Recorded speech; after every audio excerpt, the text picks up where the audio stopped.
এক, আল্লাহ অনুপেক্ষী। আল্লাহ কি করলেন? আল্লাহ কাউকে জন্মও দেননি, আর তিনি কারোর কাছ থেকে জন্মও নেননি।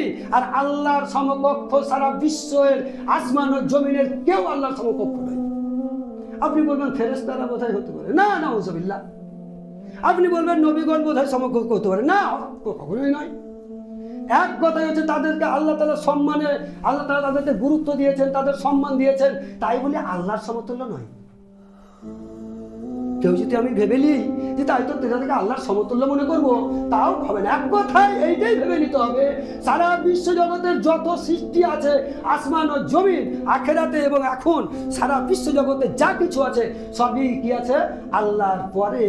আল্লাহ যাকে যেমন সম্মান দিয়েছেন, যাকে যেমন পদবি দিয়েছেন, যাকে যেমন পদ দিয়েছেন, সেই পদ অনুসারে তারা সম্মানে সম্মানিত, কিন্তু তাই বলে আল্লাহর সমতুল্য নয়।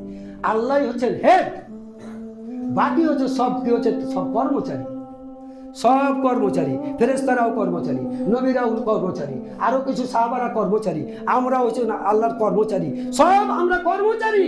আল্লাহর সমতুল্য সারা বিশ্বের কেউ নেই, এই কথাটাই আমাদেরকে রাখতে হবে যে সারা বিশ্বের কেউ আমাদের, কেউ আল্লাহর সমতুল্য কেউ নাই। বাজবো এবার নিয়ে আমরা এবার কোথায় পাথরে পূজা করব, না আমরা গাছতলাতে সিন্নি দিব, না আমরা তালতলাতে দিব, না আমরা কোন জায়গাতে দিব, কোনখানে দিব না দিব, এবার আমরা ভাববো।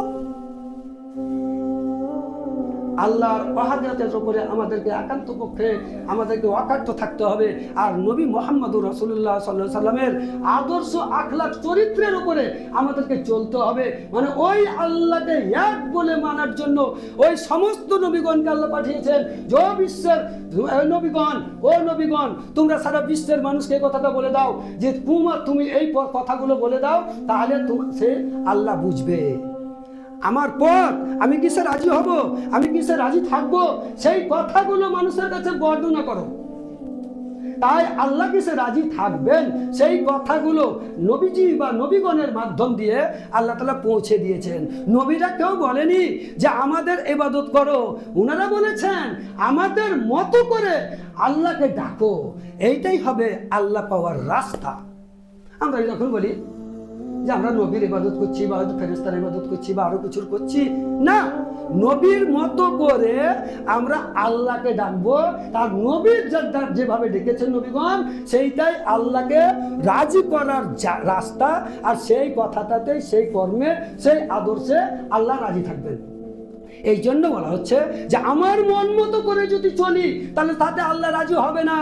এইটাই আম্বিয়াদেরকে পাঠানোর আল্লাহ তাআলার ইচ্ছা, যে আমি তোমাদেরকে পাঠিয়ে দিলাম, যাও, আমি কিসে রাজি থাকবো, সেই রাজি থাকার কথাগুলো বিশ্বের বুকে তোমরা বলে দাও। আর আমি যদি বলি নবী যা বলেছে আমার পদ্ধতিতে চলবো, আল্লাহ রাজি থাকবে। আমি আল্লাহ নবী যা বলেছেন আমি আমার মতো করে নামাজ পড়বো, আল্লাহ ওতেই রাজি হয়ে যাবে।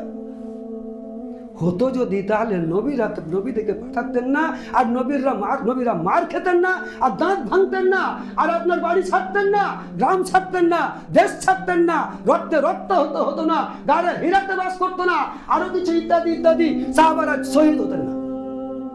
কিসের জন্য এসেছিলেন? আল্লাহকে বুঝাতে এসেছিলেন যে আল্লাহ কিসে রাজি থাকবে, সেই মোতাবিক তোমাদের কথা বলছি। অতএব তোমরা ওই মোতাবিক তোমরা কাজ করো, তাহলে তোমাদের আল্লাহ রাজি থাকবে। এখানেও তোমাদের শান্তি দিবে, পরকালেও তোমাদের শান্তি হবে। আমরা মনে হচ্ছে যে না, নবী যা বলেছেন বলুক গা, আল্লাহ যা বলেছে বলুক, আমাদের মন মতো আমরা কাজ করবো, অতএব রাজি থেকে যাবে। হবে না, হবে না, হবে না। আমাদেরকে ফলো করতে হবে নবীজিকে, যদি আল্লাহকে আমরা রাজি করতে চাই। তার জন্য বলা হয়েছে রাজিনা বিল্লাহি রাব্বা ওয়া বিল ইসলামি দীনা ওয়া বি মুহাম্মাদিন নাবিয়্যা ওয়া রাসূলা সাল্লাল্লাহু আলাইহি ওয়াসাল্লাম। এখানে চারটি কথা আছে। রাজিনা বিল্লাহি রাব্বা, আমরা রাজি আছি, সন্তুষ্ট আছি। আল্লাহ এক, আল্লাহ যাকে দেখা যাবে না, যে আল্লাহ একত্ববাদ, তিনি একক, তিনি স্বয়ং সম্পূর্ণ, সেই আল্লাহতে আমরা রাজি। আমরা কিচ্ছুতে রাজি নয়, সেই আল্লাহতে রাজি, আল্লাহর কথাতে রাজি, আল্লাহর ফরমানে রাজি, আল্লাহর ইবাদতে রাজি, আল্লাহর রোজাতে রাজি, আল্লাহর হুকুমে রাজি, আল্লাহর সমস্ত কিছুতে আমরা রাজি, আমরা নারাজ নয়। রাজিনা বিল্লাহি রাব্বা ওয়া বিল ইসলামি দীনা, দিন ইসলামে আমরা রাজি। দিন ইসলাম যা বলেছেন সেটা সত্য, ওতে আমাদের কোনো টলবিটল করার প্রয়োজন নাই। আল্লাহ যা বলেছেন, দিন ইসলাম যেটা বলেছেন, কোরআন হাদিস যা বলেছেন, নবী যা বলেছেন, এটাই হচ্ছে ইসলাম। তাই ইসলামে আমরা রাজি, খুশি। আমরা এখন পাকামো করবো, যুক্তি দিব, অমুক দিব, তমুক দিব, চলবে না। শয়তান যুক্তি দিয়েছিল, লাভবান হয়েছে? শয়তান যুক্তি দিয়েছিল, লাভবান হয়েছে? হ্যাঁ, হয়নি? তেমনি আমরাও যদি যুক্তি দেখাই ইসলামের প্রতি, এই হলেও হতো, এমনি হলেও হতো, আল্লাহ যদি এমনি না বলতো তাহলে ভালো হতো, অমুক তমুক হ্যান ত্যান, এটা হতো, হবে? হবে না। ওই শয়তানের মতন আমাদের পরিণতি হবে। রাজিনা বিল্লাহি রাব্বা ওয়াবিল ইসলামে দীনা ওয়াবি মুহাম্মাদিন নাবিয়্যা ওয়া রাসূলা সাল্লাল্লাহু আলাইহি ওয়াসাল্লাম।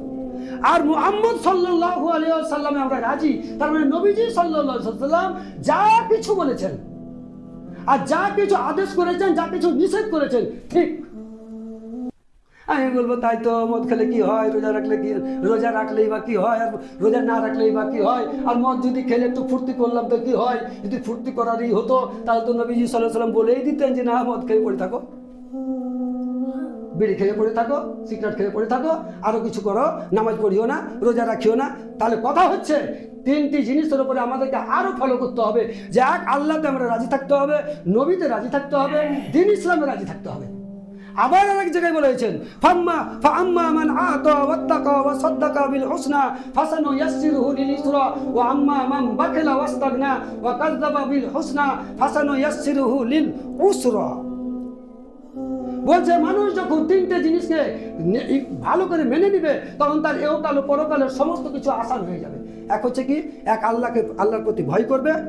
দ্বিতীয় নম্বর হচ্ছে আল্লাহর নিয়ামতগুলোকে আল্লাহর রাস্তাতে ব্যয় করবে। আর দ্বীন ইসলামকে সত্য বলে মেনে নিবে। ফাসানুয়াসসিরুহু লিল ইসরা, বোঝা তাকে আল্লাহ তাআলা ইহকাল ও পরকালে দুই জায়গাতেই তার সমস্ত কিছুকে আল্লাহ তাআলা আসান করে দিবেন।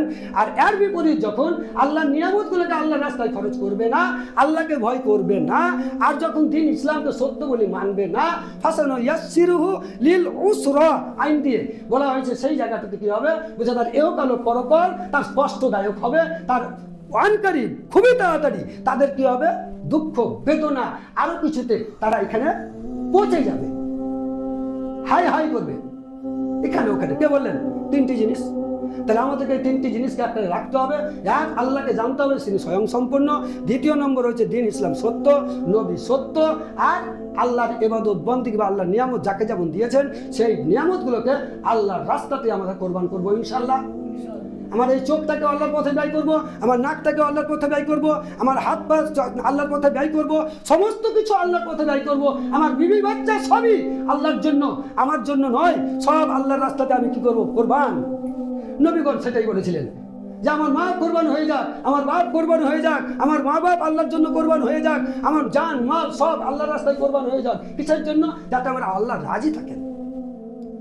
আল্লাহ তাআলা আমাদের সকলকে যেন বেশি করে বুঝার তৌফিক দান করেন, আর এক আল্লাহকে চিনার তৌফিক দান করেন, দ্বীন ইসলামকে সত্য বলে মেনে চলার তৌফিক দান করেন। আল্লাহ আদেশ ও নিষেধ যা করেছেন সেটা স্বয়ং ঠিক, আমাদের এখানে যুক্তি বার করার কোনো ব্যাপার নাই। আল্লাহ বলেছেন সেটা ঠিক, নবী যা বলেছেন সেটা ঠিক, আল্লাহ আদেশ করেছেন সেটা ঠিক, আল্লাহ নিষেধ করেছেন সেটাও ঠিক। আমি করতে পারি না, আমি অপরাধী, আল্লাহ আমাকে তুমি ক্ষমা করিয়ে দিও, তোমার বিধান সত্য। নিজের মন গড়া করে আমরা কোনো ইবাদত করব না, আল্লাহ নবী সাল্লাল্লাহু আলাইহি ওয়াসাল্লামকে ফলো করব, ব্যবসা করব তাও ফলো করব, মাস্টারি করব তাও নবীকে ফলো করব, আমি ডাক্তারি করব তাও আমি নবীজি সাল্লাল্লাহু আলাইহি ওয়াসাল্লামকে ফলো করব, চাষ করব তাও নবীজি সাল্লাল্লাহু আলাইহি ওয়াসাল্লামকে ফলো করব। এক কথা, রোজা রাখবো তবুও আমরা কি করব? নবীজি সাল্লাল্লাহু আলাইহি ওয়াসাল্লামকে ফলো করব। আমরা হজ করব, নবীজি সাল্লাল্লাহু আলাইহি ওয়াসাল্লামকে ফলো করব। এক কথায় যে ইসলামের বিধানগুলো বলা হয়েছে সেগুলো নবীজি সাল্লাল্লাহু আলাইহি ওয়াসাল্লামকে ফলো করে নবীর মতো করে করলে সেটাই আমার ইবাদতে গণ্য হবে। আর আমার মতো করে করা হয় তাহলে সেটা ইবাদত হবে না, বরং তার পরিবর্তে আমাদেরকে গুনাহগার হতে হবে, আর তার জন্য আমাকে জাহান্নামেও যেতে হবে। আল্লাহ তাআলা আমাদের সকলকে যেন বেশি বেশি করে নবীজি সাল্লাল্লাহু আলাইহি ওয়াসাল্লামকে ফলো করে চলার তৌফিক ইনায়েত করেন এবং কোরআন ও সুন্নাহকে ফলো করে চলার তৌফিক ইনায়েত করেন। আমা আলাইনা ইল্লাল বালাগ।